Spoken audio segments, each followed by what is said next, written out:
सैनिक समाचारों में आपका हार्दिक स्वागत है। सबसे पहले हेडलाइन, 8वां पे कमीशन, कभी खुशी कभी गम, आखिर सरकार क्यों है चुप।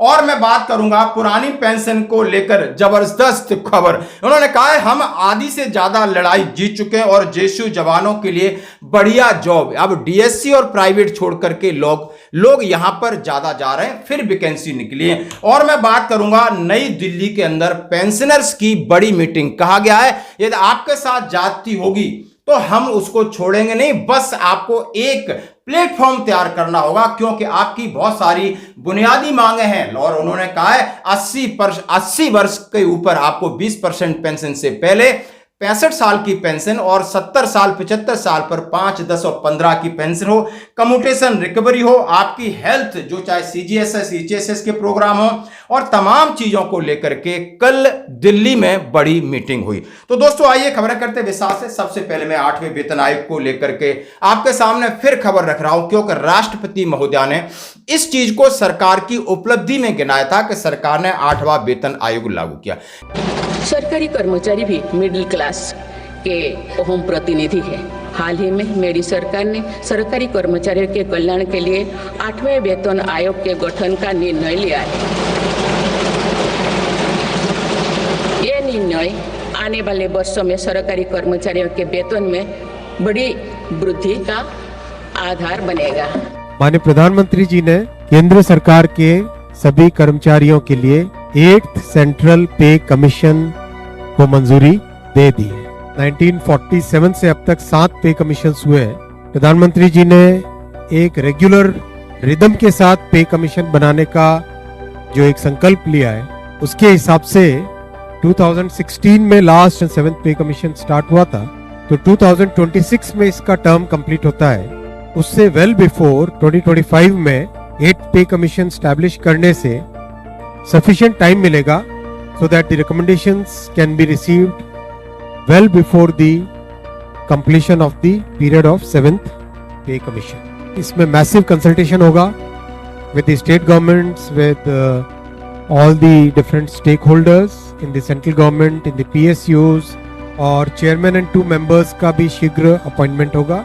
कभी राष्ट्रपति महोदया इस तरीके की नीति जो कि इंप्लीमेंट हो चुकी हो, जिनका फायदा मिल चुका हो, तब कह सकती हैं, लेकिन एक आधिकारिक घोषणा के बाद राष्ट्रपति महोदया का कहना और लोगों में खुशी और विश्वास जागृत होना और उसके बाद सरकार का लोग समर्थन करते रहे और सरकार ने दिल्ली की गद्दी हत्या ली। और उस देखा अपने ब्रॉडकास्टिंग मिनिस्टर अश्विनी वैष्णव ने 8वें वेतन आयोग को लेकर घोषणा हुई थी तो देश का एक अलग माहौल था और कहा गया था कि टैक्स में 10 लाख से 12 लाख का स्लैब करना। अब हम मान रहे हैं कि जीएसटी में फिर छूट करना, लेकिन सरकार यहां चुप क्यों? सरकार के ऊपर फिर सवाल पूछे जा रहे हैं।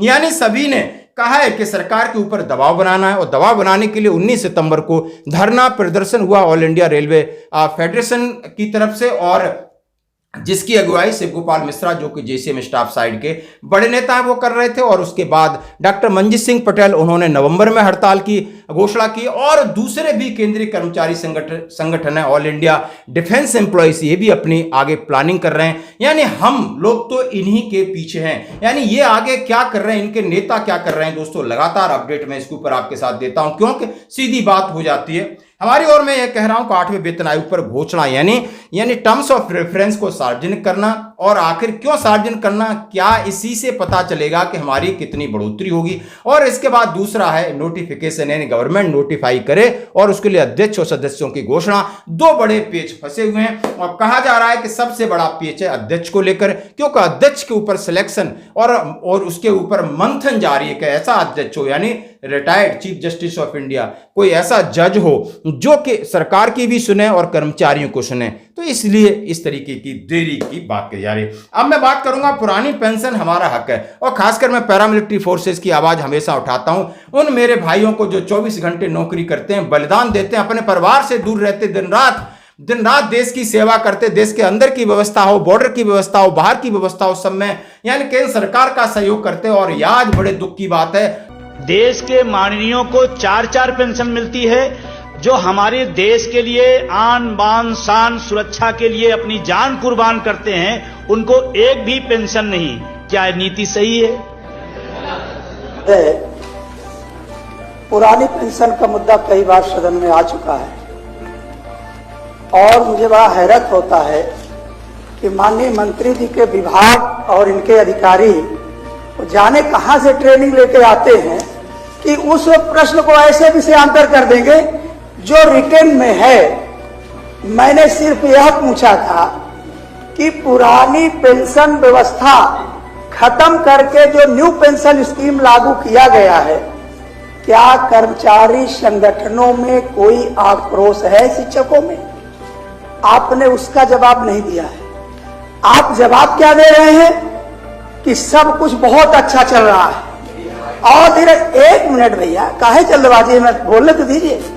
माननीय सभापति महोदय, मैं माननीय मंत्री जी से यह जानना चाह रहा हूं कि 1 अक्टूबर 2023 को अटेवा के प्रदेश अध्यक्ष विजय कुमार बंधु के नेतृत्व में दिल्ली के रामलीला मैदान पर जो ये इकट्ठा हुई थी भीड़ लाखों की, ये क्या इस खुशी में इकट्ठा हुई थी कि हमारी पुरानी पेंशन खत्म कर दी जाए? भूमिका निभाते हैं, जिसमें BSF, CISF, CRPF, ITBP, NSG, SSB, Assam rifles शामिल हैं। इन जो हमारे केंद्रीय पुलिस बल हैं, इनके ऊपर ना सिर्फ कश्मीर से लेकर नॉर्थ ईस्ट तक या नक्सल क्षेत्रों में, बल्कि सीमाओं, बंदरगाहों पे, एयरपोर्ट पे और यहाँ तक कि संसद की सुरक्षा भी अब इन्हीं के हाथों में दी गई है। इनके हितों से जुड़ी हुई मैं 2-3 बातें आपके माध्यम से रखना चाहता हूँ। पहली बात, इनकी एक मांग है कि ओल्ड पेंशन स्कीम इनके लिए लागू की जाए, क्योंकि जब न्यू पेंशन स्कीम लागू करी गई देश के लिए तो उसमें कहा गया कि new pension scheme for all employees except for arm forces in the first stage. तो उसमें आर्मी, नेवी और एयरफोर्स में आज भी ओल्ड पेंशन स्कीम चल रही है, जो कि अच्छी बात है। लेकिन उसके बाद मिनिस्ट्री ऑफ होम ने ये क्लैरिफाई किया कि ये जो सीएपीएफ हैं, ये भी arm forces of the union है, ये भी भारत संघ के सशस्त्र बल हैं, ये भी आर्म फोर्सेज की परिभाषा में आने चाहिए। इसीलिए इन लोगों की, जब ये जो देश की सुरक्षा दे रहे हैं, तो इनके भविष्य की सुरक्षा करना भी मैं समझता हूँ हमारे देश का सरकार का कार्य है। इसके साथ साथ ओल्ड पेंशन स्कीम के साथ साथ माननीय गृह मंत्री जी ने कहा था कि 100 दिन का अवकाश सुनिश्चित किया जाएगा ताकि शूटिंग के इंसिडेंट्स ना हो, लेकिन अभी तक उस पर कोई कार्रवाई नहीं की गई है। इन फोर्सेस के लिए केवल 60 दिन का अवकाश दिया जा रहा है, 100 दिन का अवकाश सुनिश्चित किया जाए। और हर कि इतने बड़ा आंदोलन ये चल रहा है, जैसा कि कहा है कि हमें पुरानी पेंशन ही चाहिए। हम 80% लड़ाई जीत चुके हैं, 20% रह गई, हम उसे जीत लेंगे। डॉक्टर मंजीत सिंह पटेल कह रहे हैं, जैसा कि उन्होंने कहा है। उन्होंने अलग अलग जगह पूरे देश के अंदर आंदोलन कर रहे हैं और इसमें जागरूक कर रहे हैं कि 8वें वेतन के साथ साथ हम ओपीएस यानी ओल्ड पेंशन जो स्कीम है उसकी हम मांग लगातार करते रहेंगे। और वहां पर लगातार जितने भी कर्मचारी यूनियन है लगातार धरना प्रदर्शन के साथ साथ सरकार के ऊपर सवाल उठा रहे हैं। बोल नहीं रहे छतरी वाले, अरे ये आपकी मिसाल होगी। झारखंड में भी ऐसी बारिश हुई थी और छतरी निकली थी, बिहार में भी छतरी निकली है, बिहार में भी बहार होगी। जिंदाबाद जिंदाबाद। और माननीय मुख्यमंत्री जी का कार्यालय यहाँ से 100 मीटर दूर है या नहीं है? बाउंड्री है, ये पार्क का उनकी बाउंड्री है। अरे मुख्यमंत्री जी, मैं तो कहता हूँ आप हम सबके मुख्यमंत्री हैं। आज आपको पता था टोपी लगाए लोग घूम रहे हैं, बोलना भी नहीं, बताना भी नहीं, उस पर लिखा है पुरानी पेंशन। आपको तो बुला रहे बाबू इधर आओ, क्या चाहिए? आप कहोगे पुरानी, आप कहते ले जाओ। यहाँ किसी एक मूवमेंट का गठन नहीं हुआ है और आप जानते हैं इतिहास गवाह है इस बात का कि मैं तो आपसे कहूंगा कि जुल्म के साये में जुबां खोलेगा कौन, कि जुल्म के साये में जुबां खोलेगा कौन। और अगर पिल ठाकुर, ये Arunachal Pradesh employees welfare federation, अगर तुम भी चुप रहे तो फिर तुम्हारे हक के लिए बोलेगा कौन। कि नेताओं को 4-4 पेंशन मिल रही है, नेता अपनी पेंशन क्यों नहीं छोड़ रहे, नेता अपनी पे नहीं छोड़ रहे, तो फिर वो जवान जो देश के लिए काम करते हैं 24 घंटे, उनकी पेंशन मिलनी चाहिए दोस्तों। और बढ़ते हैं एक और अगली खबर की तरफ, जो कि काफी इंपॉर्टेंट है। मैं नई दिल्ली में पेंशनर समाज की एक बड़ी बैठक हुई और उसके बाद बात करूंगा recruitment of ex serviceman. First battalion Orissa special strike forces of Orissa police in contractual basis. ये एक ऐसा उड़ीसा के अंदर जो पुलिस भर्ती हो रही है और उसमें लगातार लोग डीएससी को प्रिपेयर नहीं कर रहे, सिविल में नहीं जा रहे, यहाँ लोग काफी भाग रहे हैं और जेएसयू जवान के लिए वैकेंसी। इस लेटर पर जाने से पहले मैं आपको नई दिल्ली में कल क्या हुआ, यानी दिल्ली के अंदर पेंशनर्स की बैठक हुई और वहां पर all India railway federation, NRMU और तमाम जितने पेंशनर्स वहां इकट्ठे हुए और वहां पर इनके महामंत्री कामरेड शिव गोपाल मिश्रा जी ने कहा है कि अब हमें देश भर के पेंशनर्स को एक प्लेटफॉर्म पे आने की जरूरत है, क्योंकि यहां पर बिना दबाव के सरकार नहीं सुनती है। ये अब भीड़ तंत्र है। इस डेमोक्रेसी में आपको ताकत दिखानी है, यदि आपने अपने हक की लड़ाई लड़नी है तो आपको इस तरीके से एकजुट होना होगा। उन्होंने कहा यदि पेंशनर्स के साथ कुछ ज्यादती होती है तो उन्होंने कहा है कि हम खामोशी से नहीं बैठेंगे, डटकर मुकाबला करेंगे।